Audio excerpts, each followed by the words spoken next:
Oh, wait, we can't do it on 31st because Casey, you might want to be at a New Year's party. He's not going to any parties anymore. That part of his life is over now. Well, notice I didn't even ask you, John. That's my birthday. It is the 31st? It's his 40th birthday, Marco. Get with the program. Oh, man, where have I been? You're the worst. Okay, so we won't record that day. No, we can. No. That's a terrible... No. Why is it a terrible idea? I'm not going anywhere. Oh, that's bullshit. I'll be in the house. You should be going somewhere, so we're going to do I should not be. It's my birthday. I got to do what I want. What I want to do is stay home.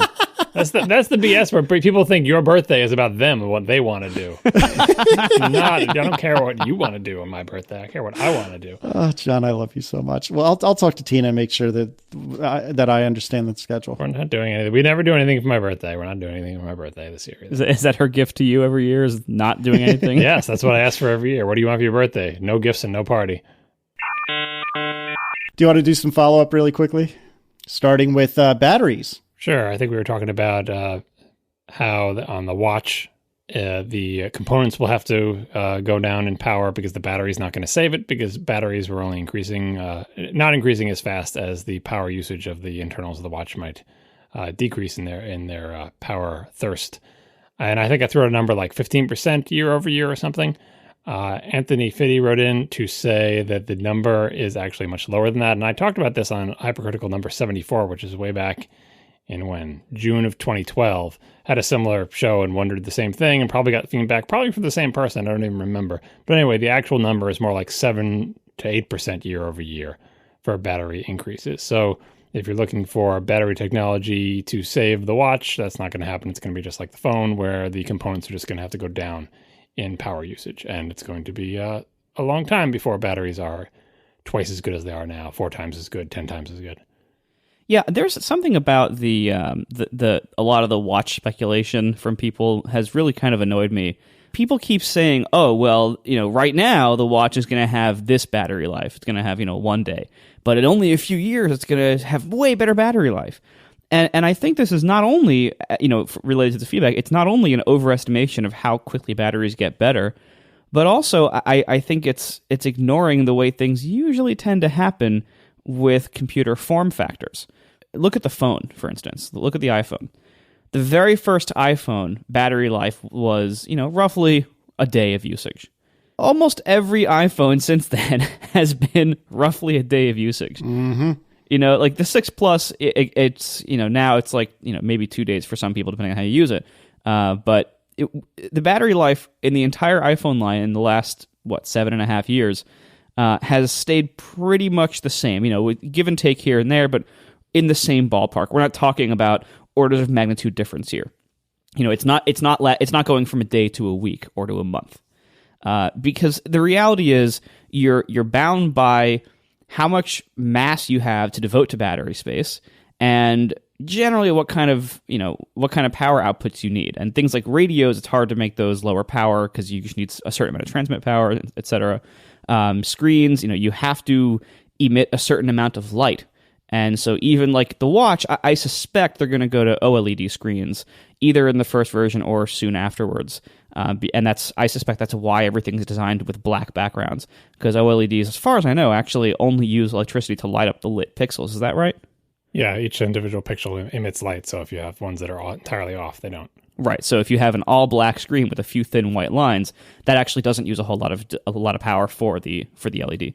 Anyway, ultimately, I think the watch is always going to be extremely battery constrained. It's always going to last roughly a day. That's always going to be the target, because what's going to happen when the battery gets 8% more efficient next year? They're going to make the watch 8% thinner or something. Like that's what they do. They're not going to make it 10 times larger and give you a week of battery life. Like that's like typically, if you look at different form factors of technology, look at the same thing in tablets. Tablets have roughly 10 hours of battery life, usually. And that's not a coincidence. It's because everyone just kind of figured, okay, well, the best balance of like weight to brightness to computational power to radios to size gives roughly these proportions, and it's roughly in that ballpark. The watch, I don't think, is ever going to be at the point where it gets a month of battery life like a traditional watch, or even longer. I think we're always going to be measuring it in small numbers of days, and well, not always on an infinite timescale, but not maybe not on a Syracuse timescale, but for the foreseeable future, and I'm talking probably a decade, possibly longer. I think that's the kind of magnitude of battery life we're going to be talking about here. I don't think that's going to change. For all the battery stuff for these things, you can just think of the battery as constant, even though it's 7 to 8% a year. Compared to everything else, it's basically constant. And what Apple in particular has done, even if you just ignore thickness and stuff, which we talk about a lot of, if you just made it a little bit thicker, every year they spend the additional resources. Like they'll, say they do a process shrink. Oh, now we have all this extra power overhead because all our stuff takes less power. Or we switched to OLED. We just got 40-50% screen power back. What are we going to do with all that? Well, what they do with all is they spend it on compute. They make the CPU faster. They make the GPU faster. And how much faster they decide to make it? How much do they spend on RAM, CPU, GPU? They spend as much as they possibly can while keeping the thing the same thickness or thinner and keeping the same battery life. But that's where they spend it all, because the CPUs keep getting faster and faster, and they keep with the shrinks. Like when they have the shrink, if they had the shrink and said, let's just keep the CPU the same as it was. We're not going to go to 64-bit. We're not going to go to 3 cores. We're not going to go to 2 cores. We're just going to have 1 core. Our battery life could be tremendous now. But they don't. They always spend it. I mean, as soon as they get the additional power savings from the major components, not the additional battery life, but the additional power savings, they spend as much as they can to meet their goals, which in Apple's case tends to be thinner if possible, and whatever the target battery life is.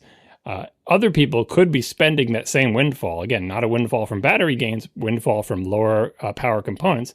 They could spend it in all sorts of ways. They could spend it merely by increasing their battery life and just keep it the same. Then we'd be using a CPU and a GPU that are as powerful as the iPhone 1, but our battery life would be insane. But nobody wants that, I don't think. Yep, probably not. I don't know. We're probably, this is going to be our photo management thing, like from the prompt, isn't it? Where we just continually complain about the fact that Apple is insisting on thin over everything. I don't complain about it. I think it's a reasonable thing to do. It's just that when you diversify the line of products, maybe there's room finally for one that varies in this way. You know what I mean? Like when there's just one product and then you're constantly making it thinner, it seems like you might be missing out. But they have such a range, especially with the big giant phone. It seems like there'd be room in their lineup to make a different compromise in this particular area. Instead of going across the board, it's always got to be thinner for the target battery life.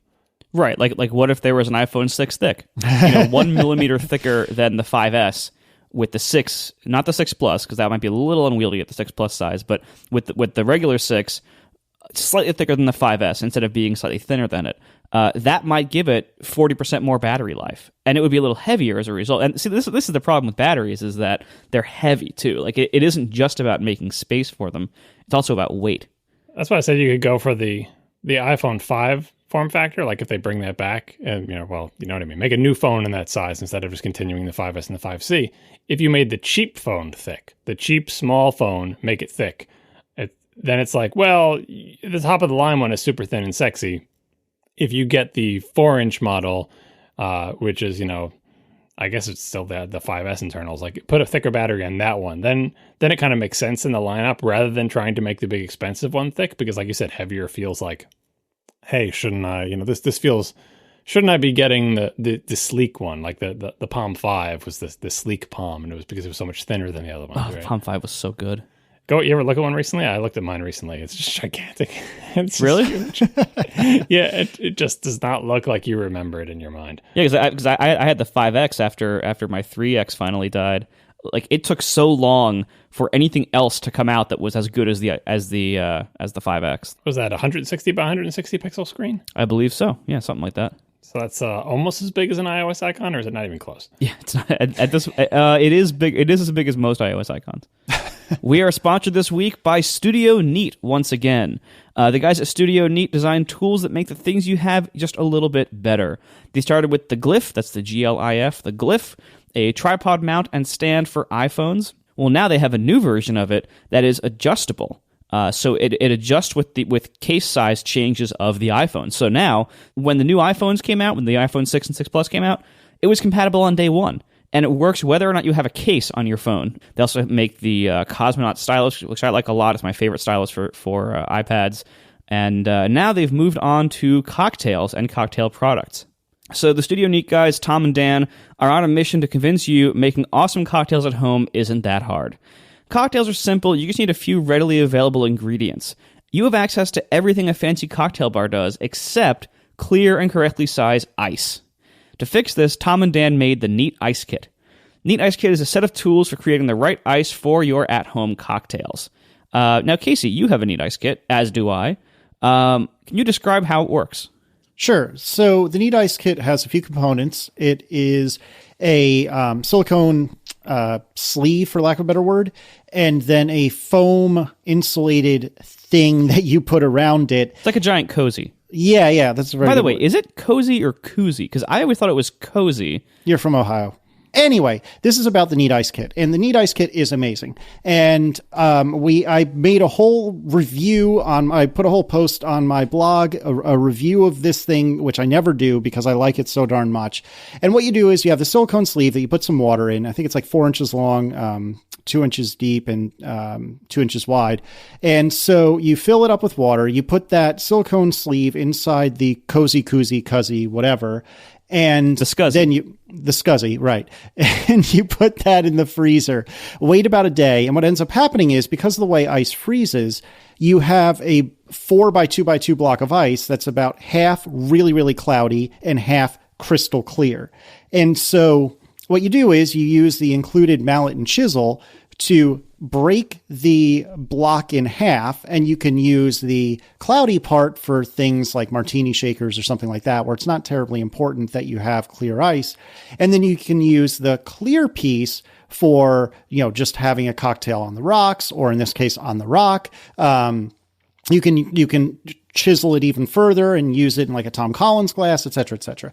This thing is amazing. It is totally a waste of time by most measures. And oh my God, I love it so much. I really honestly do. And granted, I'm paid to say recommendation. That. I'm being paid to say I love it, but no, really, it, oh my God, it's the best. It really, really is the best. And if you at all care about the quality of your cocktails, I cannot suggest enough that you pick one of these up. It's amazing. Each Neat Ice Kit includes the scuzzy mold that we were just talking about, a chisel that includes a bottle opener, a club, which also functions as a muddler, and a Lewis bag. So you can use these things to create essentially any ice type you could need for a cocktail. You can make a big, beautiful, clear ice cube for like an old-fashioned or something. You can make smaller ice chunks for a Tom Collins. You can make crushed ice for a mint julep. This makes an amazing gift for the holidays. You can give it people for wedding gifts and everything. This is one of those things, like, I always joke every holiday season about, like, the entire category of gifts that are for other adults that you don't really know what else to get them, and maybe they're hard to shop for because they hate everything or they already have everything. This category of gifts is usually full of a bunch of garbage. There's a very small number of things that I would recommend in this category, and this is one of them. Thanks a lot to Studio Neat and the Neat Ice Kit for sponsoring our show once again. Go to studioneat.com and use code ATP to get 10% off anything in the store. Once again, Studio Neat, N-E-A-T, studioneat.com. Use code ATP for 10% off. Check out the Neat Ice Kit. I also very highly recommend the Glyph and the Cosmonaut. Okay, so we also got some feedback from JP Toto, who corrected, I think mostly me more than anyone else, about IIS or the Microsoft Web Server on anything other than Windows. And so he or she said, regarding the IIS on Linux.net business, it won't actually be IIS running on Linux or the Mac. It is a new web server called Kestrel, built on libuv, and it's a lot like the Node web server. I don't know the exact threading model, but you can front-end it with Nginx. How do you pronounce that? Nginx? Nginx, you got it. Okay, thank you. Or something else. So don't worry, nobody will be running big fat IIS on any Linux machines anytime soon. So that makes a lot more sense than what I think I said on the last episode. So I appreciate the follow-up from JP Toto.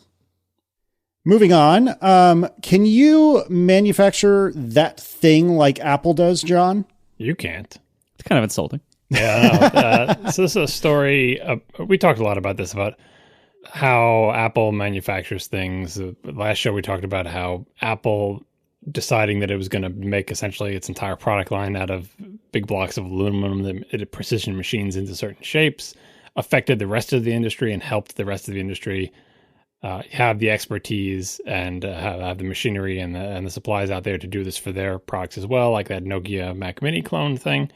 And there was a whole article on Medium. I forgot to copy down the author's name here. One of you can look it up. About how you can't manufacture like Apple does. And it's short. There's just a couple of throwaway one-liner anecdotes about things that Apple has done. Like they bought 10,000 CNC milling machines to make MacBook bodies instead of, just a couple of them. To laser drill those holes to let you see the LED, like that it shines through the aluminum. Like you can't see the holes when the light is off. When the light is on, it's like magically shines through. There was, only one company that made the drills that could make those little holes. So it bought the company and took all of its existing inventory to do it. And, they talk about manufacturing a battery to fit in some tiny space. If no one sells you a battery that fits in there and no one's willing to make you one, you just make one yourself from scratch. That's usually not an option for most people. A lot of it just has to go with, it's good to be the king. It's good to be a big, gigantic company with tons of money. And it also means that other companies that don't make products that look as nice as Apple's or like try to imitate Apple's products. Like they'll use aluminum, they'll use glass, they'll use, laser cut holes and everything like that. If you're going to do exactly the same thing as Apple, it may be very difficult for you to make something as good or at a similar price or both. Your best bet, I would imagine, is to make something that feels, if you want to make something that's equally high quality, if you're like, why doesn't everything feel like it's made like an Apple product? You can make something high quality. You just might have to make it out of a material that feels high quality, but is either a more established process or, it costs less money or it doesn't require any special machinery. It can still feel expensive and high quality. You don't have to chase Apple exactly. If you do chase Apple exactly, you're going to have a very hard time doing exactly what they do for the same cost that they do because they just have massive economies of scales and a huge investment and probably people on their payroll or people who are locked into exclusive contracts that are the best at doing whatever it is they do. So you can take a look at that in the show notes. I think I pretty much just summarized the entire article. John, why don't you tell us about how awesome it is to have an empty row on the bottom of your iPhone home screen? I told you about these people last week when we were talking about leaving the empty row and all that stuff like that. And I said some people don't have any rows and they just put everything in a set of folders. And one of those people sent us a screenshot. We'll put a link to their tweet in the show notes. It just has 4 folders in the dock, and each of the 4 folders has what looks like a color-coded set of 9 icons, or there could be more. You can't tell how many pages. And so that's it. Their screen is just blank. It's just a big picture of the sun on the top. And then, different strokes for different folks. I mean, this could just be like an artistic stunt type of thing. But like I said, if you want everything to be 2 taps away all the time, at least go for it. Yeah. When you said that some people did this, you didn't believe me. I thought, maybe in theory somebody might be able to do this, but there has to be nobody out there who actually would make everything harder to use on their phone. I mean, this could be a stunt, but from the color coding, it's like, maybe this is just like a silly thing they just set up this way to take a screenshot. But I've seen people in real life who don't just have the dock. Like what they will have is a row of folders at the top, and then the dock will have like, phone and Mail and Safari or whatever, the dock will just have single icons, but then they'll just have 4 icons at the top of page 1, all of which are folders.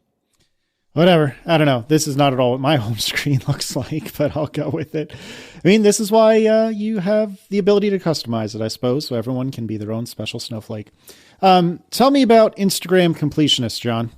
Oh yeah, this was a complaint email from Jonathan, another person suffering from my pain. I put the whole thing in there because I thought it was a nice summary and suffering. It echoes my complaints. Jonathan says, "I try hard not to be an Instagram completionist. That is, Instagram's behavior is maddening. Not only does it forget where you are, but as soon as a new image is posted, you are returned to the top of your feed to see it. I've never actually had this happen, like where you're sitting there paging through images and a new image appears because I don't follow enough people, I guess. But if it scrolled me up to the top, that would drive me mad as well." You're also returned to the top of your feed if you switch away from the app.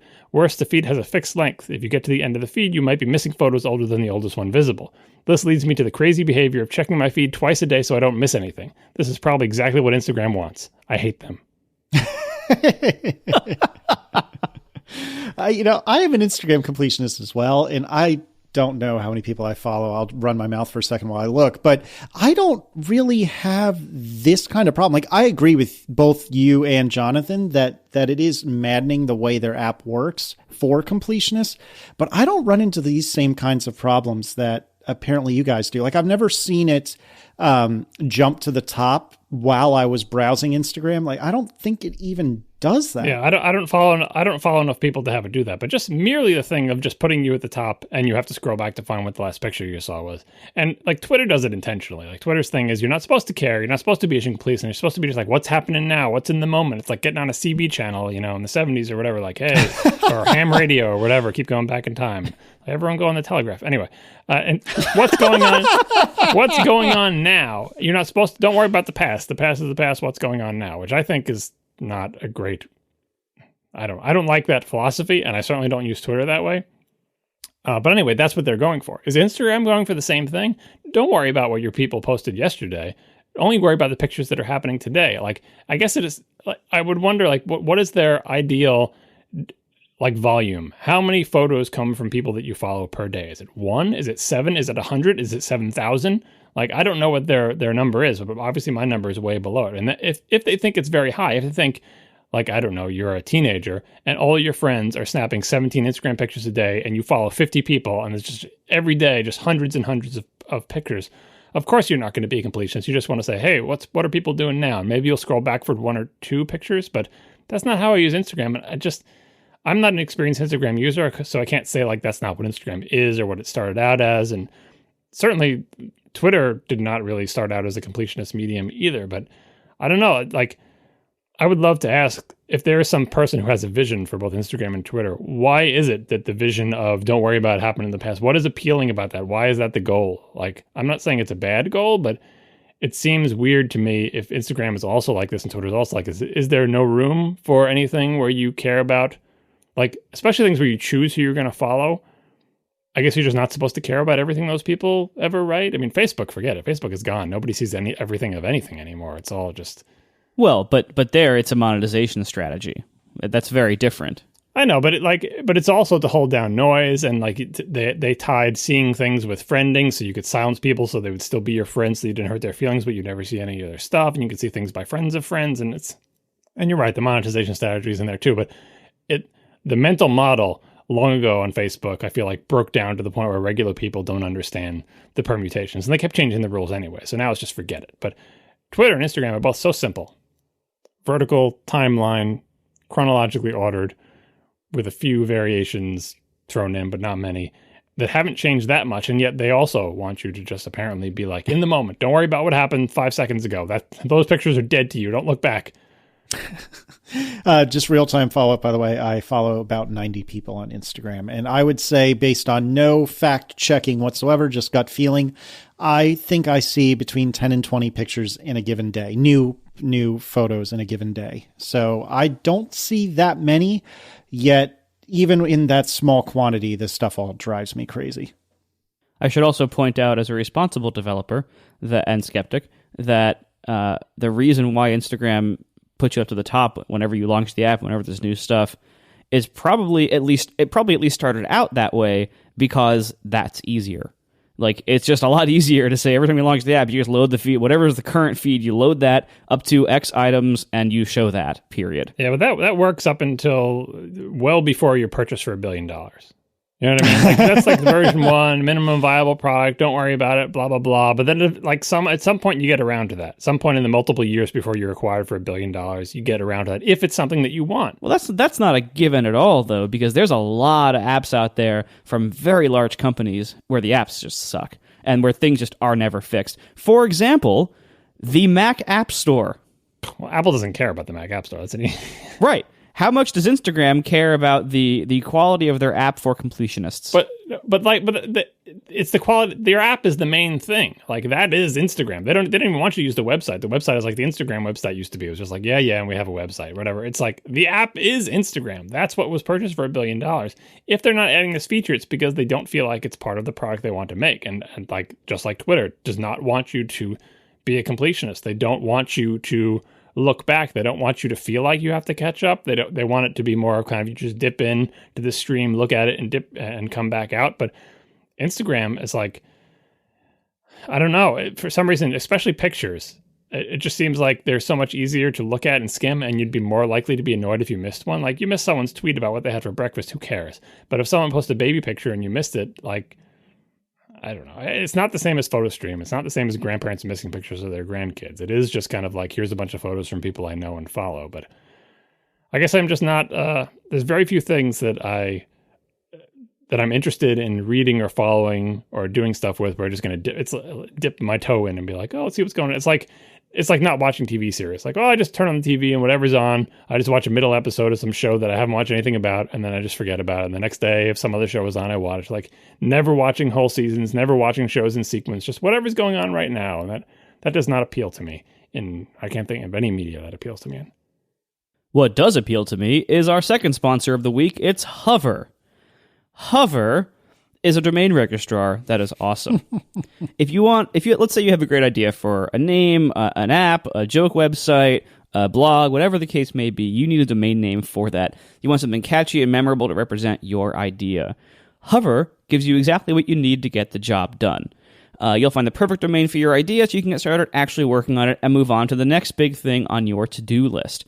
Hover gives you easy-to-use, powerful tools to manage your domains so that anybody can do it. A beginner, advanced, it covers everything. All you got to do is search for a few keywords.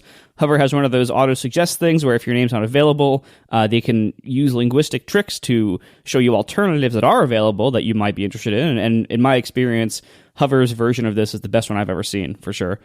They have a very clean and simple website from beginning to end, from the search to the management of the domains after you buy them. So you don't have to mess around with weird, complex interfaces. And believe me, if you've ever registered domains, you have probably seen your fair share of terrible web interfaces, especially if you've ever done things like managing DNS and everything else that you have to do when you own domains. And wow, there's a lot of terrible registrars out there with terrible websites. Happy to say Hover is not one of them.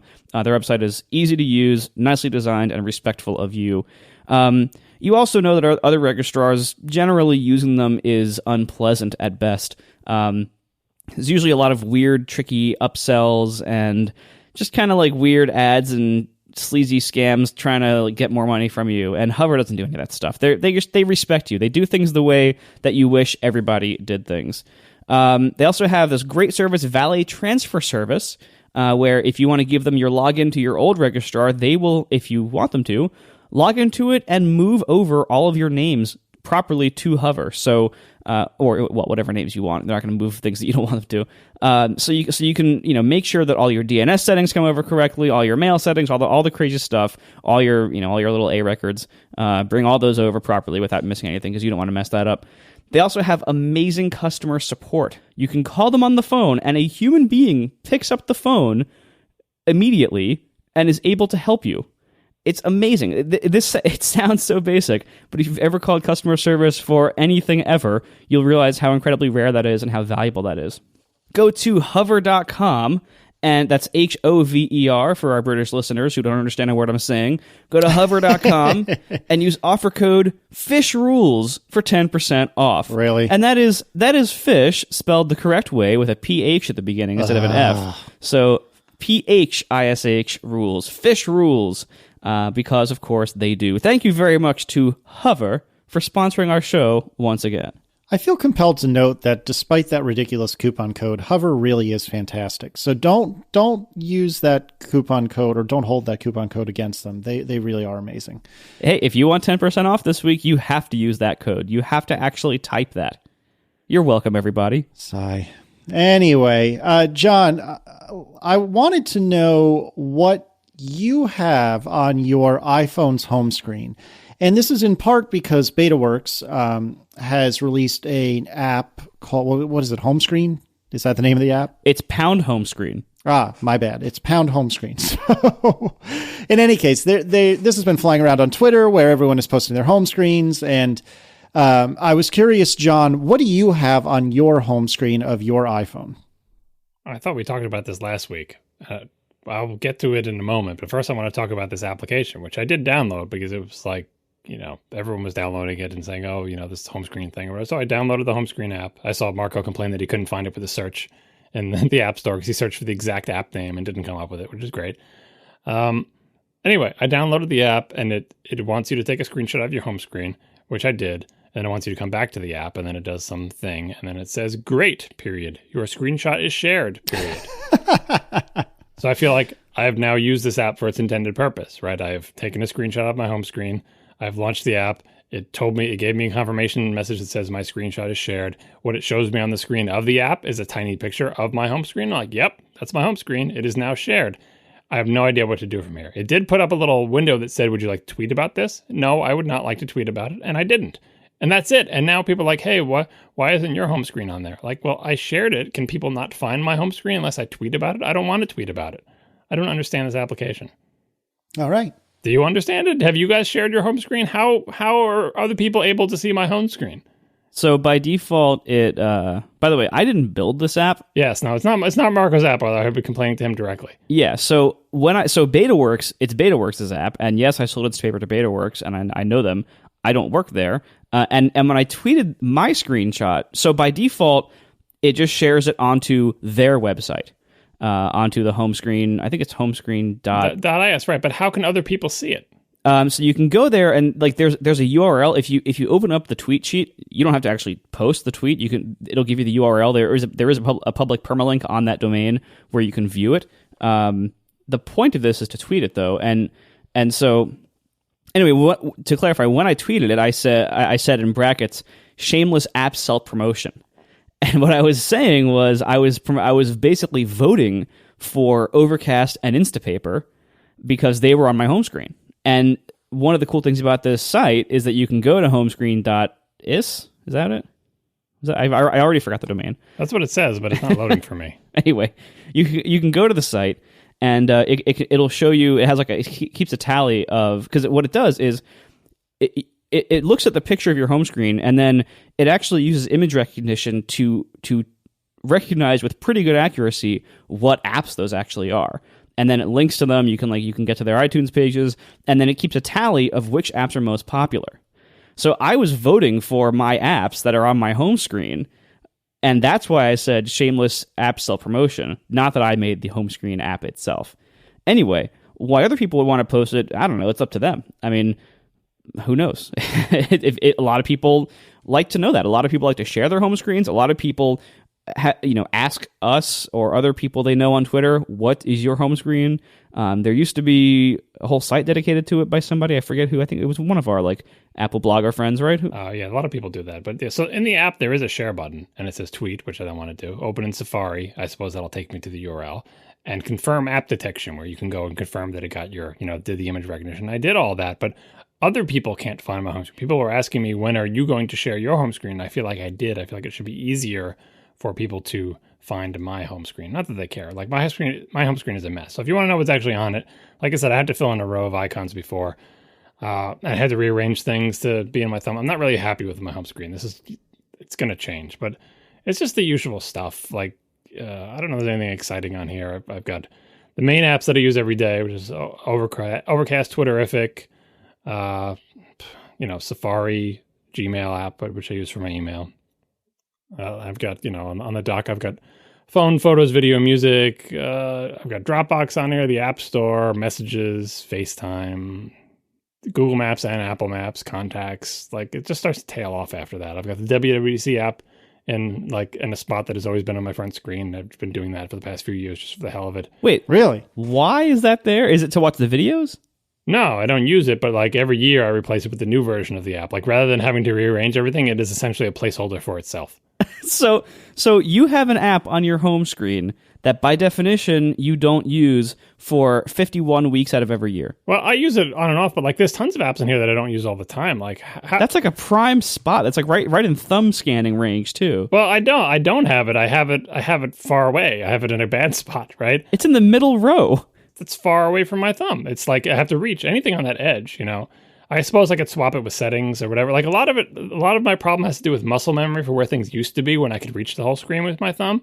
I still keep reaching for upper left for Safari, but it's not there anymore because it's too damn far away, but I still reach past where it is. So I have to adjust things. And the Google Authenticator, I don't use that very often, but I do want it on my home screen. So there's just not enough apps that I use frequently enough to be deserving to be on the home screen. So then it's maybe I should move these off to find icons that look nicer. Because I'm really not happy with the way this thing looks. I really don't like the Instagram icon. It still looks like iOS 6, and it's kind of mucking up my home screen. This is the most baffling home screen. It's not. This home screen is a mess. This is not the way I want it. Very few things. The only things that I'm sure about, more or less, are Twitterrific and Overcast, which are really the main two apps I use every day. Gmail and Safari used to be in totally different places, and I keep reaching for their old positions. And Messages is kind of okay. I didn't use it as much before I had an iPhone. I mean, Repost, do you use app.net a lot? I do still check it. Oh my God. And the iTunes store, like, are you buying new albums a lot? That's on your home screen? I want the App Store on the main page because I do manual updates. App Store, yes, but the purple iTunes store. iTunes Store, I'm like, it starts to tail off. It's like, what else should I have in there? So I kind of think like the official Apple stuff, like the main, because I don't use a lot of these apps a lot. So I don't know.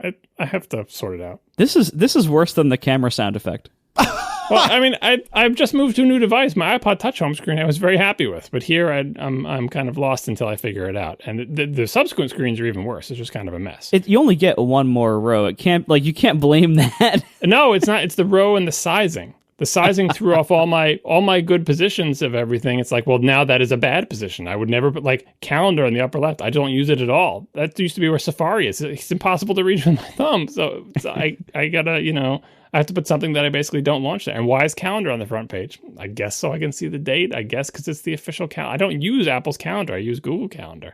See, the thing that drives me nuts about your home screen, which R. Jonesy pointed out to me, is you made the rookie iPhone user mistake of having contacts and phone on the same screen, because you can do, to the best of my knowledge anyway, you can do everything in everything that you can do in contacts, you can do in the phone app. So having both is just completely wasteful and redundant. But I don't use either one of those apps. When I don't use the phone, I use contacts. That's the thing. Like Mac people make fun of Windows people for maximizing all their windows. I think iPhone people can make fun of former iPod Touch people for having the contacts app. No, like I said, the only reason it's there is because it's like an official Apple app that actually contains some data that I might ever want to look at. I understand you get through all the phone, but I don't use the phone app. I don't use. Why would I ever go into the contacts app? What would I do there? Like if I'm going to send to someone messages, I do it from messages. If I'm going to call someone, I do it from I'm not using it's just there. It's there for the same reason Notes is. Like, what the hell's Notes there? It's just the official Apple. I have 50 Notes apps. Why is Notes on the front page? Because it's the Apple one. I don't know. So to address what I think is the most egregious icon taking up space on your home screen, which is the WWDC one of the big advantages of having a partially or completely empty bottom row on your home screen is that you can then place temporary use icons in that bottom row. Yep. So like whenever I go to a conference or anything, I always put conference related apps in the bottom row. Whenever I'm going on a trip, if there's travel related apps for the trip I'm going on, I'll put those in the bottom row. Oh, ugh. I don't like that idea. I'm not running a boarding house here. I'm gonna have temporary room for lodgers to come in. No, I'm going to eventually get my home screen to the way I like it. Like it will settle down. I had many years to hone because the iPod Touch never changed after I had many years to get that form factor right. I'll settle it down. I mean, I don't know. Like really, at this point, the home screen is so damn big that it just seems like there's just not enough icons that I care about enough to be there. Like I said, it's really just that little row of three, I guess Instapaper, Overcast, Twitterrific, Letterpress, the one game I still play a lot, and then I guess Instagram. Like and then everything else is just like, man. And I guess Safari, and people are asking why I have videos and music in the dock. Videos, occasionally I do watch. I have a bunch of little like old TV shows and anime things and movies and stuff in there. Occasionally I do watch things like that, or more likely open something for the kids so they can look at or whatever. Music, I don't use either, but why is that there? Because it's in the dock. It's the official, like the dock I don't think is a great place. I never thought the dock was a great place. Like people, put your most important things in the dock. That way they'll always be there. I don't think it's good for thumb reaching. You know what I mean? Yeah, it used to be better for sure. So I never thought it was good. I always thought basically like Overcast has essentially got the prime spot here. Overcast, because what I do every day, I listen to podcasts in the car. Overcast is the first thing. I launch Twitterrific, I launch Overcast. So they were both like in the hot spots, right? And then you got Safari, Gmail messages. That's probably good too. Right, but I keep missing them. I keep going to their old spots. So I really need to make, and messages, I don't know. I'll figure it out eventually. And I don't like how it looks either. Aesthetically, it's kind of gross. It's got problems. God. When we had your home screen on the topic list, I never imagined we'd get this much enjoyment out of it. I think my home screen on the topic list was dumb, and everyone who hates this topic, I agree with you. Oh It's funny because the only reason I even downloaded homescreen.is is because we were talking about it. Like, I thought it was a little bit silly. I mean, it's mildly intriguing to see what somebody puts on their home screen, but I don't know. It was like one of those silly fads that just flew by Twitter, and I was seeing thousands of home screens, but I don't know. Seeing it how unbelievably bad you are at managing your own home screen does make me feel better about myself a little bit. My home screen looks better than both of yours, though. Marcos is a ghost town.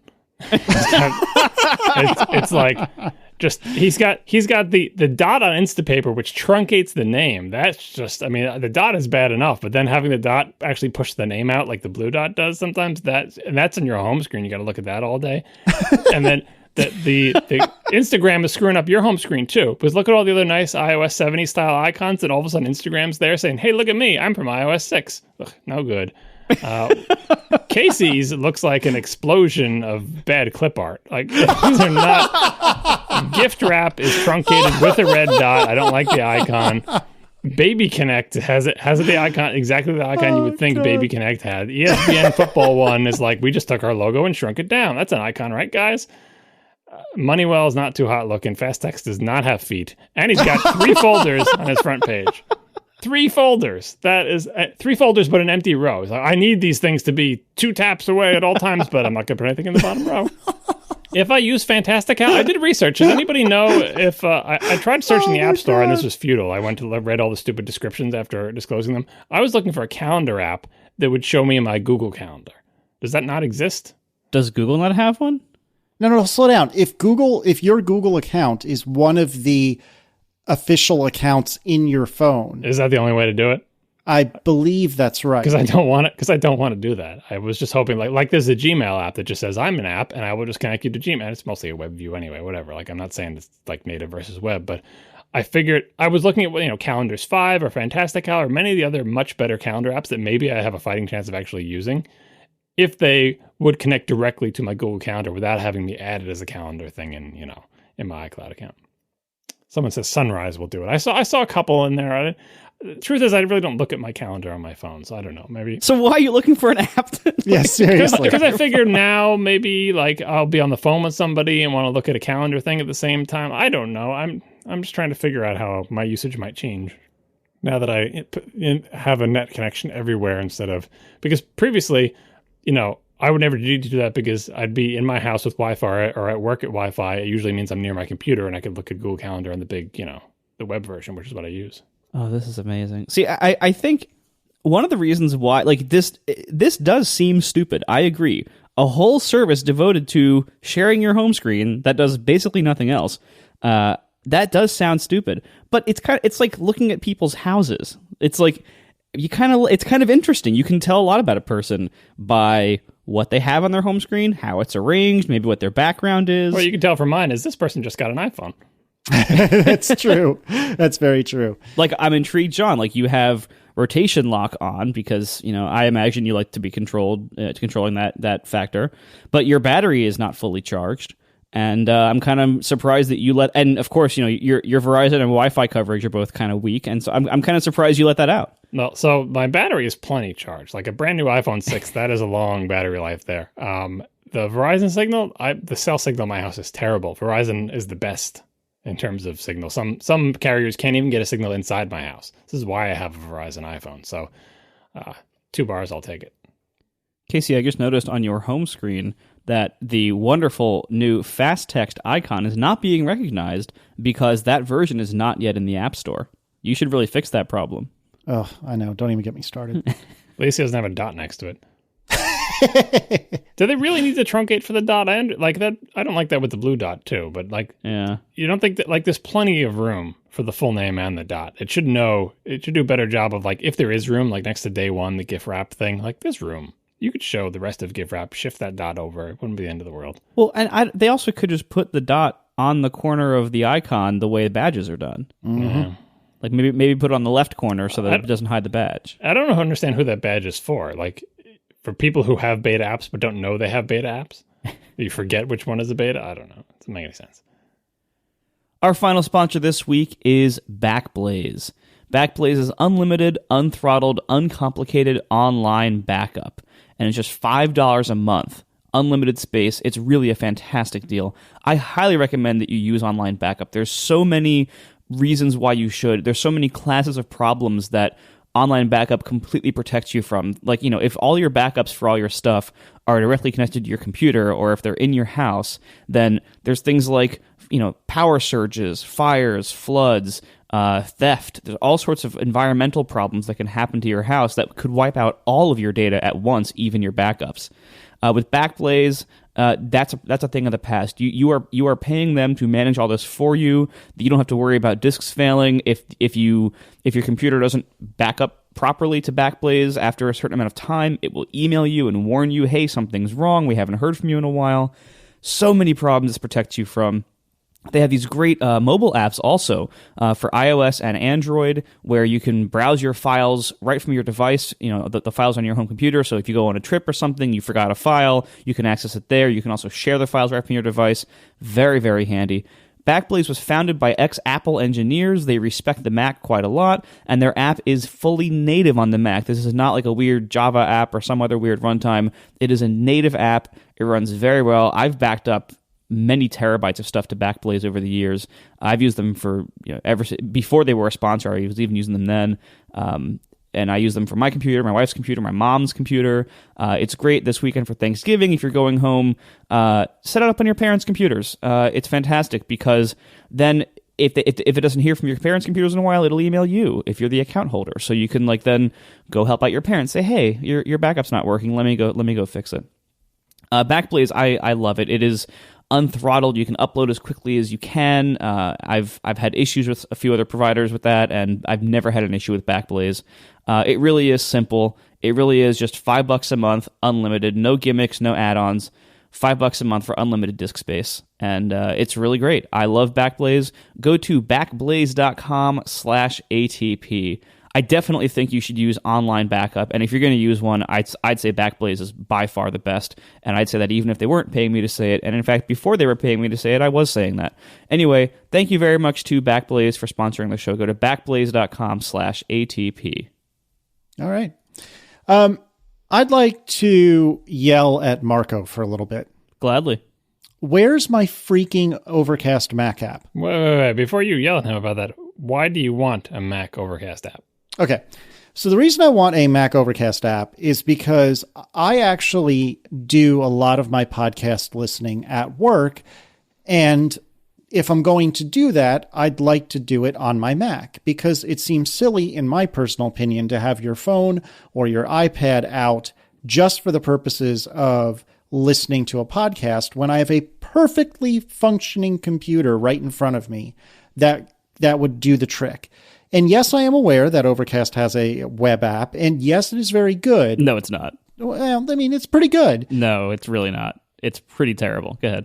Either way, but now that I've become addicted to SmartSpeed, I must have that in my life, and I can't get that through HTML5 without you going away for 10 years and reinventing half of the internet.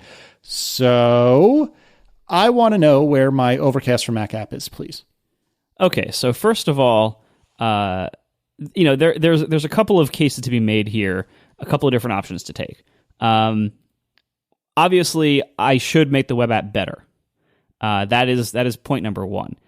And if the web app is better, it will remove a lot of the reasons why people might want a Mac app. Not all of them, granted, and not some big ones. But it will remove many of the reasons why people would want a Mac app. It would also be a heck of a lot easier in many regards than making a whole Mac app, especially because I've never made a Mac app before, so I don't know anything about all of AppKit's intricacies and weirdnesses and limitations, and so I would have to learn all that almost from scratch. I'm sure some iOS knowledge would carry over, but not a whole lot. I thought you did write a Mac app. Okay, I should clarify. I wrote one Mac app, the Tumblr backup app. It was terrible. It was very clearly my first Mac app ever written, and I spent maybe 2 hours on it, and most of the actual work was done in a PHP file that was embedded in the app itself. Are you really serious? I am totally serious. Oh my God. You are the worst. Because it was connecting to the Tumblr API and making a bunch of downloads and making all these directories and everything, and I had actually already written the PHP script just for my own personal use to back up my own Tumblr log. And I asked David one day, hey, can I make a backup app? Because people keep asking me about this. And, let me just make a Mac app. And so I just made a wrapper that wrapped executing that PHP script. And that's it. Anyway, so I basically have no Mac knowledge. So that's the reason? Well, that's a reason. So another reason is, how do I put this gently? You don't. You just let it rip. Look at other apps that are made by individual developers in the podcast RSS kind of space. Look at other apps that started out on iPhone, then went to iPad, and then went to Mac. And then for many of them, development basically stopped. Mm-hmm.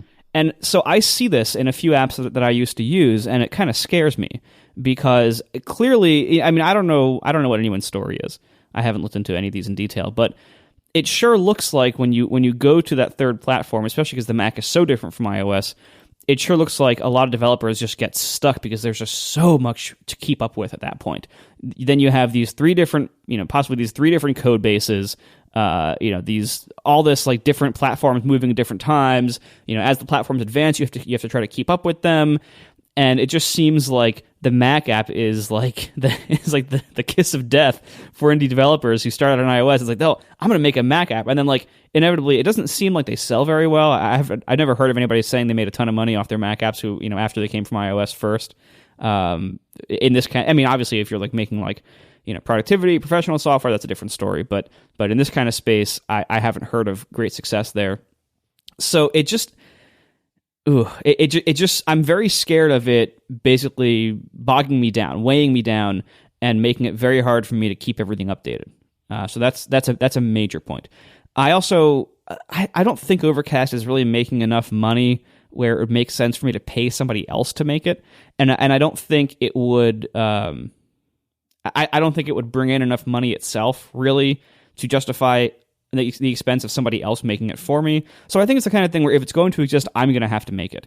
And so that, again, that just scares me from just like a total engineering bandwidth perspective. That is scary. The other thing is like, how much of a gain am I getting from the web app as a result? So to me, the big things are smart speed and offline file saving. And those are both very big things. And there's a few other things like for instance, I don't think I ever said this publicly before, but I have a file upload feature, and it's only enabled on my account right now. And I developed this a long time ago. It's probably been there for a year. And I was initially going to launch with file upload support, where you have a special folder. It's just like your inbox or your uploads, and you upload files to it, and then you can play arbitrary files. This is useful for me because I record the Howard Stern show, and then I can play the Howard Stern files on my podcast app, which is very convenient.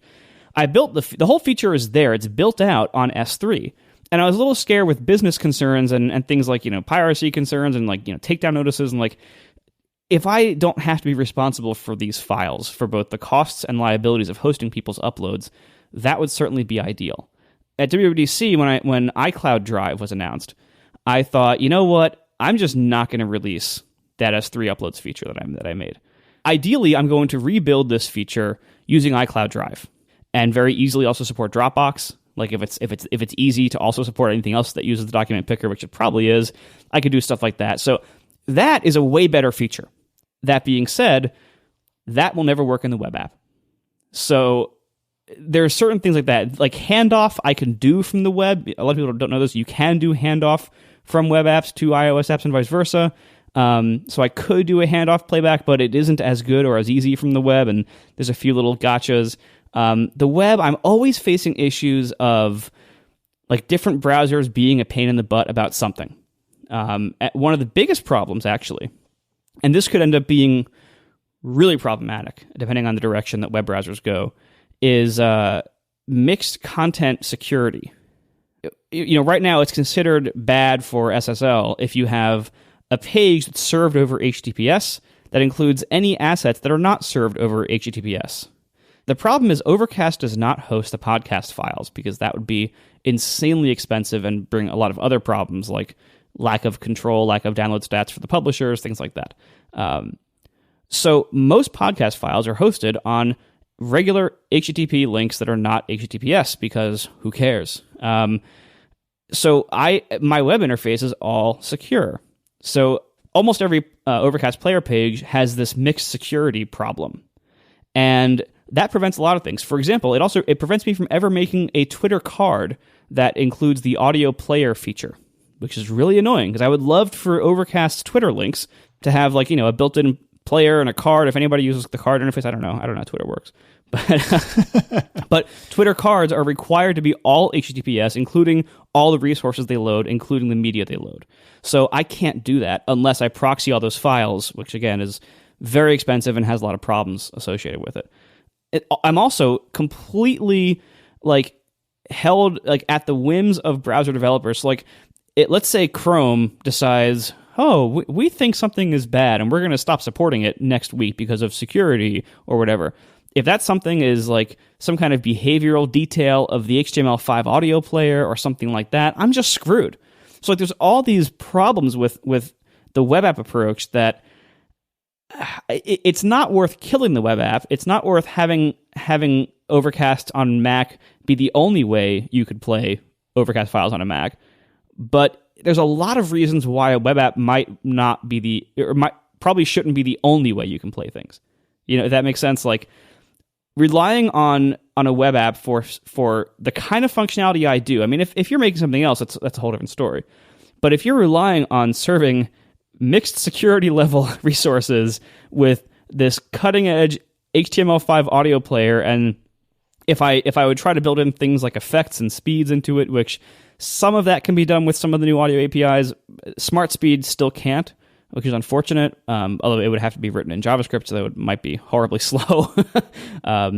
Anyway, the point is, I'm relying on a lot of little edge cases and cutting edge features of web browsers to make this work at all, and that's not a good place to be in because that could change at any time. I also just hate web development. I'm so sick of it from having done so much of it in the last 15 years or whatever. I'm so tired of web development. It does not, the idea of making a really amazing JavaScript player for the web does not interest me very much. I will eventually have to make it better, and I was actually going to start doing that today, but I got sidetracked. But I haven't really answered your question at all, but that should give you some idea of where my head is on this. I have not started a Mac app, and I still am not sure if I'm going to make one. Why don't you do just a little player app for the Mac that, handoff or otherwise? You're not gonna make a Mac version of the entire Overcast app where you can see all your playlists and edit them or whatever. Just a simple way to say somehow you will find your way to the thing that you want to play somewhere else, and you will say play this on my Mac, and that will let Casey use his play pause button on his keyboard to just a playback app. And I guess you'd have to either hand off from the web, hand off from the iOS app, or something similar, but really what you'd be handing off is just the URL, and then once you're into the Mac app, it's play this now, and it would, I guess, have to show a title and get some information and maybe show some artwork, but it would save you from having to do with the full UI, and it would so clearly just be a player. Yeah, but at that point, why half-ass it? If that's all I'm gonna do, I mean, I don't know. I mean, I guess anything's better than the current web app. I mean, what you could do then is on the web app, which you'd be the web app might work for you, but if it doesn't work for you, click this button and it'll open, whatever, X Overcast, whatever URL that will launch the Overcast app if it's installed. And, with that URL, then you'll be off, I don't know. It would solve Casey's problem anyway. He doesn't need the full Overcast app on his Mac. He just wants to be able to play without it, independently. And I guess maybe it would be what would it do when it got to the end of the track? Would you send it the entire playlist full of URLs and metadata? Would it, would it be slaved kind of like your Mac is the watch and the phone is running Overcast, and it would be slaved out to communicating across a handoff initiated connection to feed it what the next track is? I don't know. Well, but I mean, ultimately, all of my syncing code, that's all Mac compatible. All of the audio processing code, that's all Mac compatible. All I'm really talking about is I'd have to basically write the entire UI from scratch.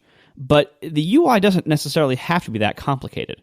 On iOS, it's complicated because I do a lot of customization, a lot of appearance customization to give my fonts and my styles and everything. On OS 10, maybe I don't need to do that. I don't know. I haven't looked into any of this. Well, you got to do what Icon Factory did and port UIKit to the Mac first, right? That's a pretty big prerequisite. I'm not sure I'm going to do that. They already did it for you. It's done. I thought they abandoned it because nobody was interested. Yeah, I know, probably, because it's just a ridiculous prerequisite to writing a Mac app. Like, you think you're going to save time, but it's like, what did we sign ourselves up to maintain now? Like, right, exactly. So anyway, that's why I don't have one yet, and I might have one in the future. There's a bunch of other stuff I want to do first, and this is the problem too. It's like, do I work on a Mac app, which will probably be a 6-month distraction at least, or do I spend that 6 months making the iOS app even better? Do I do tackle some big problems like streaming, maybe like chapter support, or things people ask for? Chapter support, I'm less keen on because there's just so little demand for it, but the people who do demand it are very loud, but there's very, very little demand for it in reality, and very few podcasts even have chapters, so that's kind of low on the list. But like streaming, that's a big deal. That's something that I really need to do because that makes some other nice features better and possible. So for instance, let's say you're playing something on your phone and I implement handoff and you hand it off to a Mac app, or vice versa. Let's say the app that is receiving the handoff has not yet downloaded that file. If I don't have streaming yet, that sucks, because that means that you handed it off and then you have to sit there and wait while that entire file downloads before you can play any of it. That's not very good. And yeah, maybe I could do some kind of weird little LAN sync thing where I try to send it quickly, but that's also hacky and not great. Ideally, it would have streaming so that you can click any Overcast share link, any handoff link, anything like that, and just start playing the file if you have an internet connection, which if you're receiving handoff stuff and browsing Twitter, you probably do. So just start playing the file. Just start at a certain timestamp, even like if you start in the middle, that's fantastic. If I can do that, that's very hard to do, but that's what I actually want. And there's so many features that are kind of being held back by streaming. That's why streaming is the thing I'm tackling next. I kind of wrote some of it and then got sidetracked with other problems, and there's always going to be something like that. Next year when iOS 9 comes out, maybe iOS 9 adds more things I want to do. When am I ever going to have time to make an entire Mac app? This is what worries me. And when I look around and I see like the kiss of death of the Mac apps from all these other indie developers, it doesn't look like a good idea to do. I am intellectually, I'm interested in doing it. I would like to do it, but it doesn't look like I should do it. See, and I think the problem that you're running into is you have myopia, whatever. Anyway, the point is, because this is not something that you necessarily feel is missing from your world, it's never going to happen. And that makes sense. I mean, I don't fault you for that, but like, would the iPad app have happened if you didn't kind of accidentally make it a few weeks ago? Like, what was the genesis of the iPad app? Remind me. There was a bug with using storyboards as launch images that would enable iPad sizing and iPad mode on apps that were not actually iPad apps. Right. And do you think you would have still had an iPad app version if it wasn't for that? Probably not yet. Exactly. Okay. So that's what I'm kind of driving at, is the iPad thing didn't really scratch an itch for you. And so the only reason it exists today is because, well, it kind of accidentally farted its way into existence. And I think the Mac app, again, because it doesn't really scratch an itch for you, it's always going to be a lower priority. That makes sense, because if it doesn't really scratch an itch, you're not going to care as much as you would if it was scratching an itch. I don't think it's so much about what he wants. He's trying to address a market. He doesn't feel like there's market demand.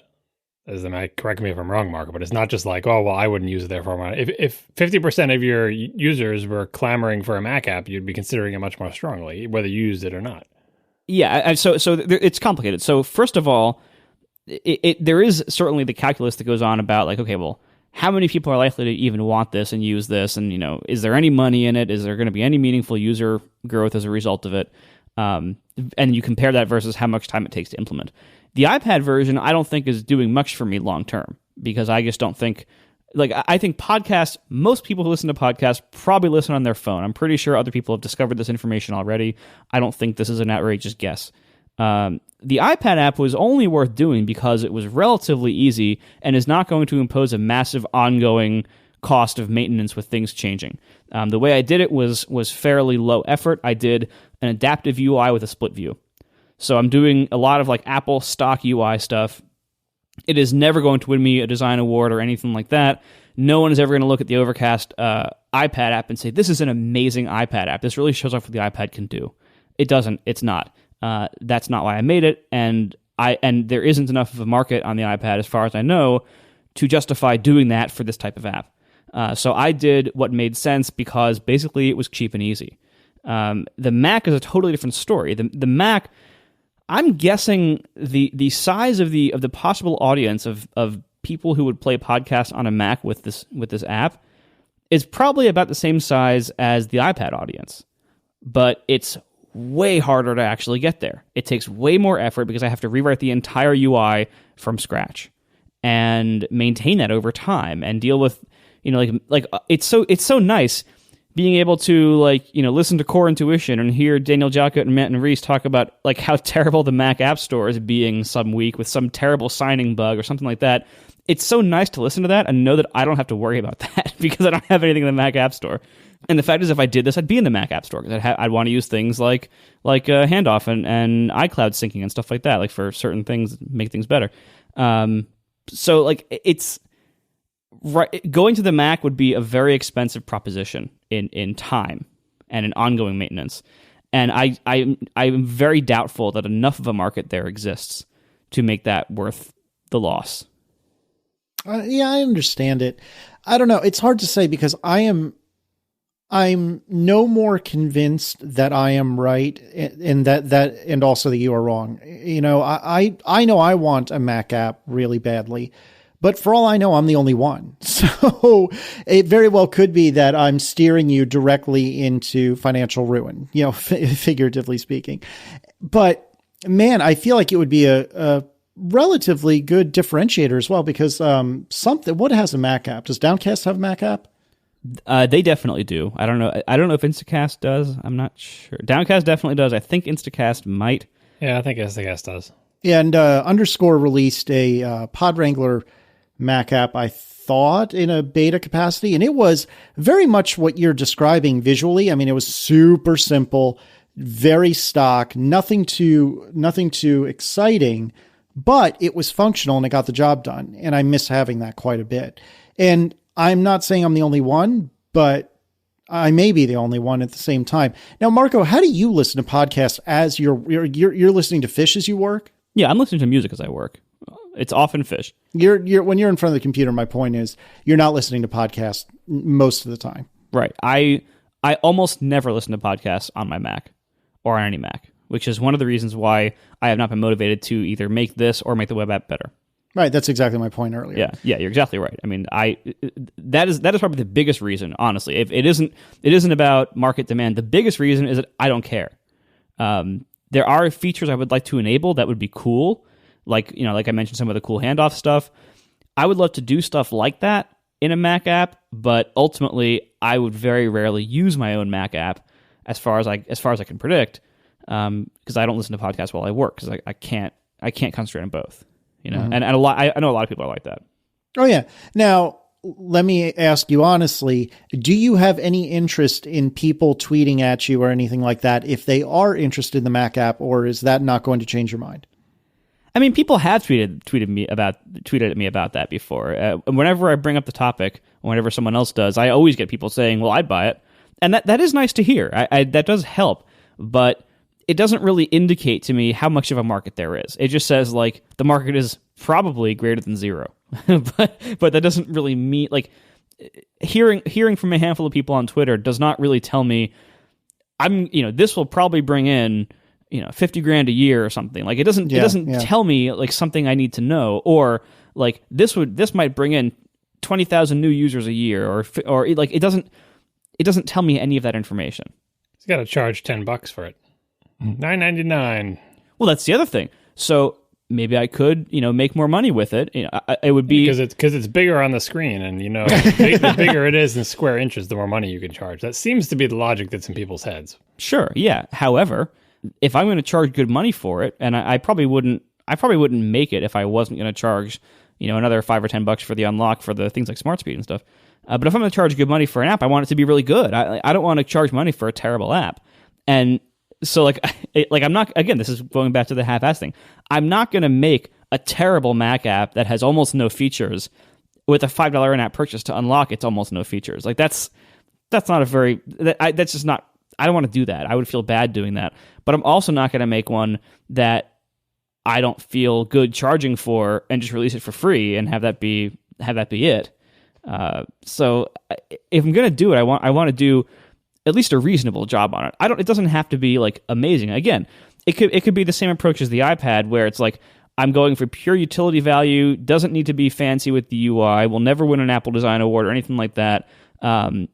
Most people would never even notice or care it's there, would never get any recognition whatsoever.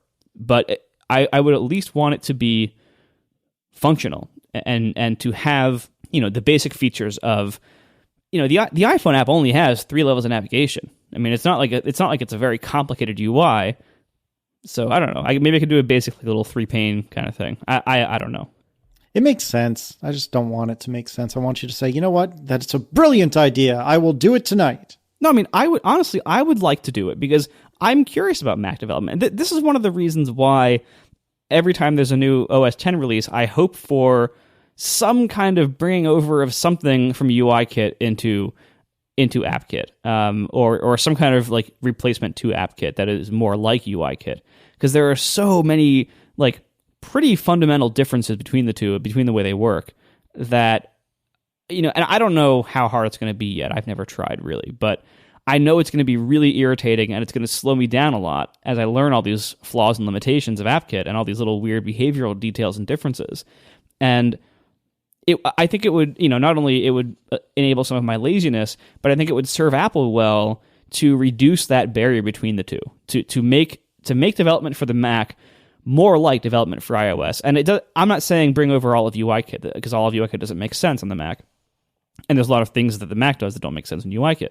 So I'm not saying they have to be unified, but to at least be closer together, to be more similar than they are now, because right now, like the prospect of developing a Mac app for an iOS developer has all this expense and all this risk I was just talking about. And if Apple can do anything to reduce that barrier, to reduce the expense, to make it, less overall additional time to maintain a Mac app, then there will be more Mac apps and people will be happier with their Macs and Apple will make more money on the Mac App Store and all of these benefits. So I really hope they're going in that direction sometime soon. So maybe I should start a Mac app so they can then make everything easier a year later. Yeah, we'll see. Thanks a lot to our 3 sponsors this week. Overcast for Mac. No. Thanks a lot for the 3 sponsors this week. Studio Neat, Hover, and Backblaze, and we will see you next week. Now the show is over. They didn't even mean to begin, 'cause it was accidental. Oh, it was accidental. John didn't do any research. Marco and Casey wouldn't let him, 'cause it was accidental. Oh, it was accidental. And you can find the show notes at atp.fm. And if you're into Twitter, you can follow them at CASEYLISS. So that's Casey Liss, MARCOARMENT, Marco Arment, SIRAC, USA Syracuse. It's accidental. They didn't mean to. Accidental. Tech podcast so long. Hey, on an extremely random note, you know what I think a little sliver of me kind of wants? An Overcast Mac app? Oh, well, no, that's more than just a little sliver. I kind of am intrigued by the Golf R. The car, the Volkswagen Golf? I think it's Golf. Mm-hmm. I thought he said Golf too. We may have found another hover. Oh, Golf. Yeah, I think we did find another hover. That's just how they say it in the South. Up here in winter, we say golf. Fine. I'm done talking to you two. What? So tell me what the Golf are. Maybe you're not Southern anymore. Maybe you're becoming European, because Americans don't like hot hatches. Oh, I hate hatchbacks. I absolutely hate hatchbacks. Well, then why are you into the Golf R? I don't know. That's the problem. I need an intervention quickly. No, I don't like hatchbacks. I don't like hatchbacks either, even though on paper they make a ton of sense because, there's just plenty of, plenty-ish of room. This Golf R looks like it has rubber bands wrapped around its wheels. Like the tires are so low profile, it's like hurting my butt just looking at the picture. Oh, that's marvelous. Maybe that's a concept? I don't know. Yeah, you definitely could not drive that in the state of New York. Like our roads are not that good. I don't know. I kind of want one, and I really like that blue actually that they do all the press shots in. See, the problem that you'd have with this, I think, is that while it would be small and fun, it would most likely be a giant step down in so many interior amenities and interior qualities things that I'm not so sure. I think you might have ruined yourself with your current car, and it's going to be hard to step down to this. I mean, it looks like the inside of a hatchback. A lot of shiny stuff. It's a little shinier, I will give you that, but it doesn't look that dissimilar from what I've got now. What's the deal with flat bottom steering wheels? Is that so like you can have your legs crunched up more? I don't know. My theory, and I don't know if this is correct, someone can correct me, is that flat bottom steering wheels have their origin in race cars where they cram the driver into some little tiny thing and there's not enough room for a full steering wheel, so they had a flat bottom. And that wormed its way up into cars where there's plenty of room just because, flat bottom steering wheel equals race car. That may be entirely wrong, but that's the only theory I can come up with because as far as I can tell, functionally speaking, I don't see what advantage the flat bottom would give you because you can already tell what orientation the wheel is because the spokes, like if you're looking for, and the lumps, like there's so many other things that you can tell. Like you don't need a flat side to say, I can tell what angle I'm at. You can always tell, like it's not a smooth symmetrical wheel. So I don't understand the flat bottom. So I think I kind of want one. Like not enough that I would get rid of the 335, but there's something appealing now that I'm a dad to having a little bit more trunk space because the 335's trunk not big. You think this would have more trunk space? It's a pretty small car. You've got one tiny child. You have plenty of trunk space. What do you think you're storing? Oh no, I don't know, man. But when I put the stroller in my trunk, I'm losing, without like some seriously creative Marco level packing, I'm losing a significant amount of trunk just with the damn stroller. And the reason we got the stroller was strictly because it folded up as small as it does. Well, if you just wait like a year and then definitely can go in a like an umbrella type stroller, which is just so much smaller. Like they fold up so much smaller. And then, they're almost the size of like a skinny golf bag. Right. Like where you can then put it long ways either direction, and in your car you probably can't put it parallel to the car, but you could definitely put it perpendicular to the car, and fits great. But yeah, if you're talking about trunk space, this is not going to help you. Hatchbacks, yes, they have wider trunk openings and more vertical space. Yeah, vertical space, and if you're willing to fold the seats down, you can replace most of the interior with effectively trunk space. But if you have a car seat there, like you're not folding the seats down, or at least not both of them, I would almost guarantee that your current car, your 3 Series, has overall roughly the same amount of space as this, or slightly more for cargo area. Maybe. And what you're really, I mean, if you're looking at like larger trunk space, you're looking at either a hatchback or GT version of a 3 Series sized car, or you're looking at a larger car like a 5 Series or an Accord or something like that. Like that's, I don't think, like if you need more trunk space, this is not the way to get it. I mean, I don't even know what I need trunk space wise. I just feel like it will probably become an issue sooner rather than later. Only if you let it. Yeah, fair point. The other thing I was curious to hear your 2 cents on, the both of you, is Erin has no desire for a new car. She has a 2007 Mazda 6, which is, I think, as nicely appointed as it came at the time, if memory serves.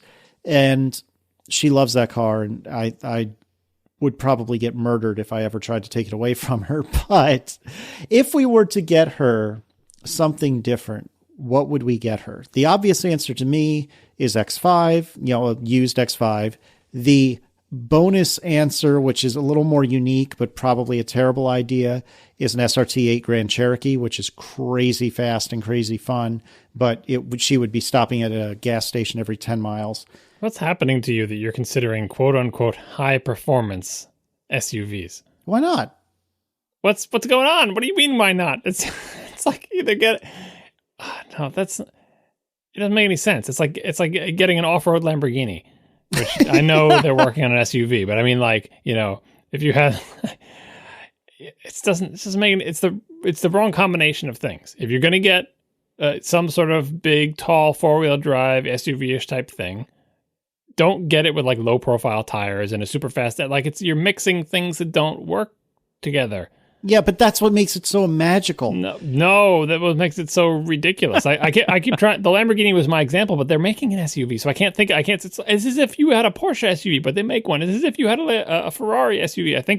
I think they've got one in the works too. So there's no more examples I can use that are like, I don't know, maybe like a Lotus. They're probably going to make an SUV too. There's no good examples, but anyway, like it's not a good mix of things. If you're going to get something that's big and tall and off-roady, get something that's big and tall and off-roady. Don't try to make it into a performance car because it doesn't make any sense.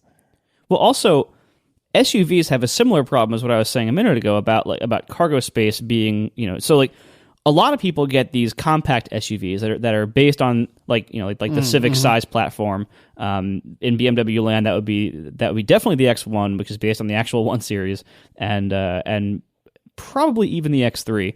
Where it's based on a compact car. Definitely the Lexus RX is one of these. I think it's the best-selling luxury one by a long shot. So the problem is, they have a nice trunk size opening, and if you're willing to lose all the seats temporarily, you can carry large things in it. But if you have one or both of the seats up, you're not getting that much more space. Sometimes you're getting less space compared to just a larger sedan, or especially if you're willing to go wagon or like crossover style hatchback, you can often get more space than you can in an SUV, or at least comparable space, without actually having to get an SUV and deal with the very different and generally worse handling, the large size, the worse gas mileage, all that stuff. So if what you're looking for is hauling around large pieces of furniture occasionally, yeah, SUV. That's right, your best. Right. And but even then, like, if you're going to get an SUV for cargo space reasons, don't get a compact one, because they're usually not any more space than a reasonable size car. You're going to have to go X5 size. You're going to have to go like, full-size sedan base or small truck base to get massive cargo space in an SUV. I pasted your answer in the chat room, Casey. What? Oh, the Tesla? That's unaffordable. Oh, you were looking at an X5. Suddenly, this is unaffordable? Well, no, I wouldn't buy an X5 new. I couldn't afford it new. It would have to be a few years old. Well, then you'd have to wait a little bit longer. But this will have plenty. This solves your problem because it is SUV-like. It's going to have pretty good performance and tons of cargo space. This is no engine. We're talking about the Tesla Model X, by the way. If you're going Tesla, you can just do the Model S, because the Model S has tons of... It's a very large sedan, and it doesn't have the engine in the front. So it has... The Model S has more space than my car by a pretty big margin, because it's like 4 inches longer. It's a very long car, and it's a huge SUV. It's a huge sedan. Like, it is basically as big as a sedan can get without being completely outrageous in this day and age. So I would say if you're going to go Tesla, just get the Model S. I can't believe I was going to ask you if there's suicide doors, because it looked like the door handles in the back are butting up. Yeah, are butting up against the door handles from the front. And then I realized, they're actually not gull wings, John. According to this website, they are falcon wings. What, are they faster? Like, do they open faster than the DeLorean doors? I don't even know. Is that the idea here? Oh, no, I didn't even realize they have those kind of doors. Now I take back the recommendation. Never mind. No, I got to read this to you. Whoa. Falcon wings. Calling them doors would be an understatement. While earning serious style points, they're functional first. Falcon wings open up and out of the way, in even the narrowest of parking spots. You easily step, not climb, into a Model X. That's really stupid. I also don't think this is a particularly good-looking car. No, it's not. It's like catfish. I think that the Teslas are getting progressively less good-looking. Like the Model S, I like it. No, the Model S is a step up from the Roadster. The Roadster was the Lotus. I know, but it was ugly. No, Model S, I think was pretty good in person. In person, it does look large. It does not look like a small car because it isn't one. But besides how large it is, it looks pretty good. To go back a step, the right answer to my question, which is purely hypothetical, of what do you get as a family bombing around car, it is a minivan. Without question, that is the right answer. For one kid, though, I feel like that's not time for a minivan. I mean, Just saying, like, hypothetically. For one kid, the largest you're allowed to go is a Subaru Outback. Yeah, and I think, like, especially, you have to decide, do you want a car or do you want a truck? Like, or do you want an SUV, right? Because that's the first decision, because you go into often totally different directions if you decide I want something that's car-like, because then maybe you can look at wagons, but still you're looking at cars. And if you want something that's SUV-like, that's a whole different category of things, and I feel like that should rule out anything with low-profile tires, anything with performance aspirations, because you should be going off in a different direction then. Right. So the thing is, so I think the right answer is a minivan for like once, if and when we ever have another kid, and then then the two kids want to bring their friends along to wherever we're going, et cetera, et cetera. I'm not saying it's required. You should go and test drive a minivan, and that will dissuade you of them because they're so terrible to drive. By the way, I should also point out that the context of what you're saying is what you'd replace your wife's car with, not your car. Exactly. I think Aaron would kill you. Right, yeah. But I'm just saying, at some point you may end up you may have to drive the minivan, and minivan driving is like, it's not good. No, so here's the thing. Aaron and I have spoken about this in very big hypotheticals, and she has said she would probably prefer to have an SUV, but would absolutely entertain the idea of a minivan, but would absolutely vehemently refuse to have a wagon. Well, that's weird, though. Yeah, a wagon is just like driving a car. You should really, really look at the 3GT, just saying. If I wanted a Subaru Outback, I'd drive a Subaru Outback. But it's better. It is, but it's a Subaru Outback. It really isn't. If you see a Subaru Outback, it's more like, think of it as an ugly 3 Series, really. An Outback is definitely a wagon. Like, an Outback is unquestionably a wagon. A 3GT does not really look like a wagon in person, because it's a pretty different shape. Plus, I'm telling you, the giant back seat is amazing for car seats. It is so because it has so much back seat room, because it's the Chinese platform, so it has the long wheelbase platform. It is so amazing how much rear seat room there is in that car, and for car seats, it's just luxurious. Yeah, I don't know. I mean, this is all entirely hypothetical. I just thought it'd be an interesting discussion to have that probably everyone will tell us that they hate. But well, screw them. It's the after show. We can do whatever we want. Yeah. But I mean, really, I think the answer is that you replace your wife who's taking care of your child full time. You replace her car with whatever she wants. Oh, absolutely. That's the right answer to this question. Without question, you are absolutely correct. I was just curious, what would you guys do in this hypothetical where it's probably going to end up being a SUV or a minivan? I like wagons, and I think like the greatest compromise between, like, you get a whole bunch of extra space, but you still get to drive a car, like a real life car. Like, there's nothing about it that's not car-like. It handles that way. The weight is usually similar. Like, it's far fewer compromised. What I would have done if this was like a year or two ago and this was all happening and I needed to have the family car, absolutely would have rocked a CTS-V wagon, which is hideous. It is like every other CTS-V. Yeah, pretty much. It is unbelievably hideous, but God, to just smoke anything I run into except maybe Marco's car, maybe, would be amazing. Oh God, that'd be fun. I mean, you can look at, like, to answer your, what would we do in this scenario? I had the exact same scenario, and I did do something, and I got a 3GT for Tiff. Tiff got a 3GT. I would, given your priorities, given Aaron's priorities that I'm mostly just guessing based on her liking of the Mazda 6, I would say, first of all, it's worth looking into the current Mazda 6s. Do they still make them? I don't even know. Yeah, and actually, they had several ugly years right after Aaron's, but they've gotten very pretty again. Yeah, so I would look at that. I would argue that so how long is Aaron likely to have this car? Are we talking like a decade, 5 years, less? Like, what are we talking about? Oh, you mean like a hypothetical new one, you mean? Yeah. Oh, well, I mean, her car we bought in 2007 and it's 2014, and she'd probably kill me before she gave up that car. Okay, so we're talking like, pretty long term. Mm-hmm. So you figure like, you have to ask yourself, like, are you going to have, in this interval that you're going to have this car, not forever, but just in the interval that she's going to be likely to own this car, how many kids are you likely to have total, and how old will they be? Yeah, fair point. And so you have to look at that, right? So in the next, let's say 5 to 10 years, in the next 7 years, whatever it is, how many kids, like, what is your likely need going to be in this time span? That should, that right there, because one kid you're fine with anything. One kid, you're fine with the 3 Series. It is extremely likely that you'd be very fine with any full-size sedan. Accord size, 5 Series size, Model S would certainly do it. It's kind of overkill, but you can do it. A full-size sedan would serve you very well. Erin currently drives a full-size sedan, and so, chances are she probably likes full-size sedans. Right. So I would start with other full-size sedans. If you want to go upscale, consider things like the Lexus ES, which is not our style at all, but overall a very nice car, and it's not that ridiculous, I don't think. Tiff's mom drove them for years, and I spent a lot of time on them in various family trips with them, and they hold a ton. They're huge cars. They're based on the Avalon, and so they're huge cars.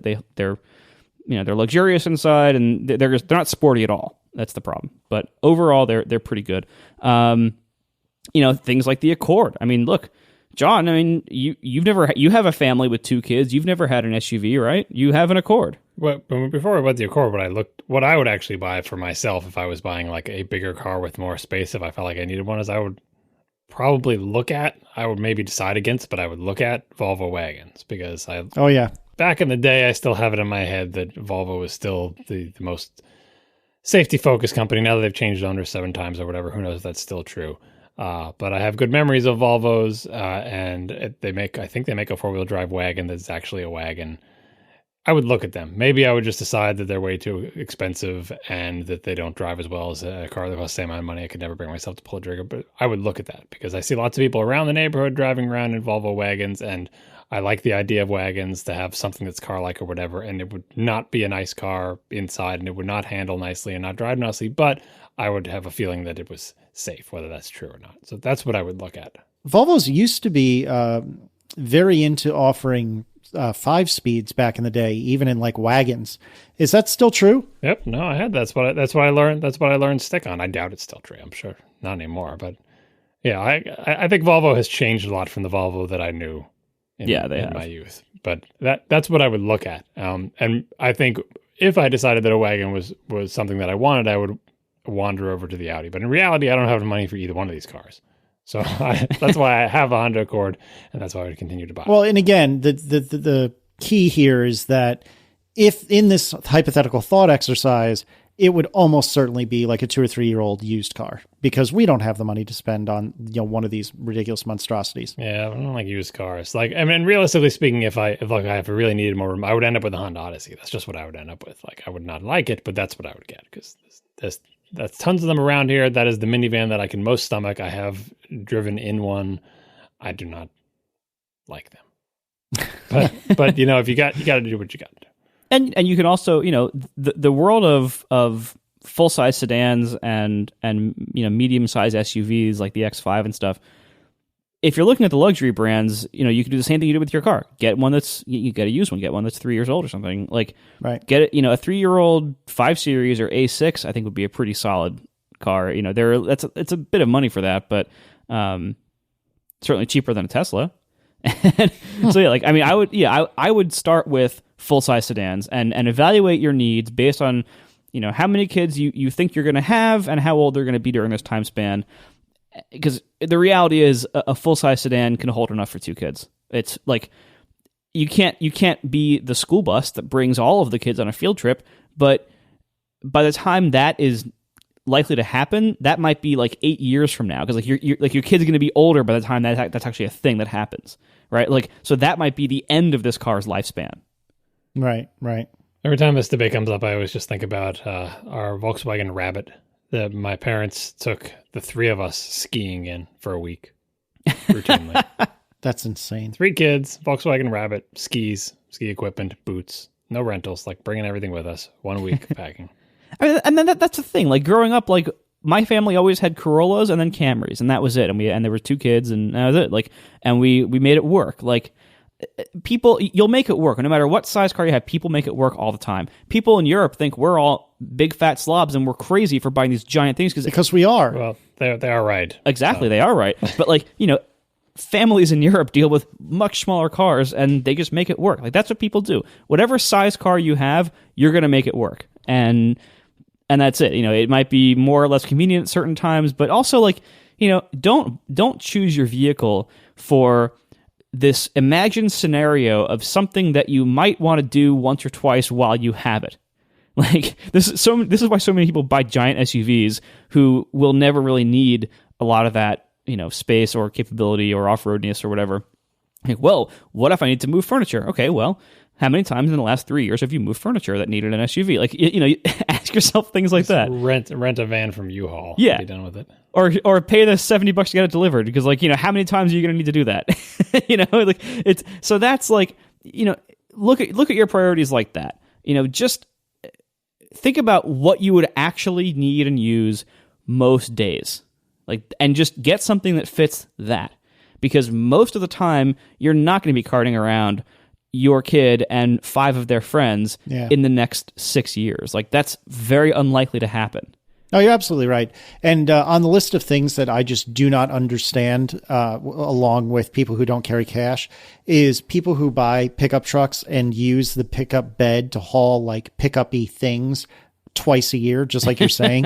They do it 0 times a year. They have covers on it. Nothing is allowed to touch the bed. You'll scratch it. I don't have a bed liner, or I do have a bed liner, but you can't scratch the bed liner.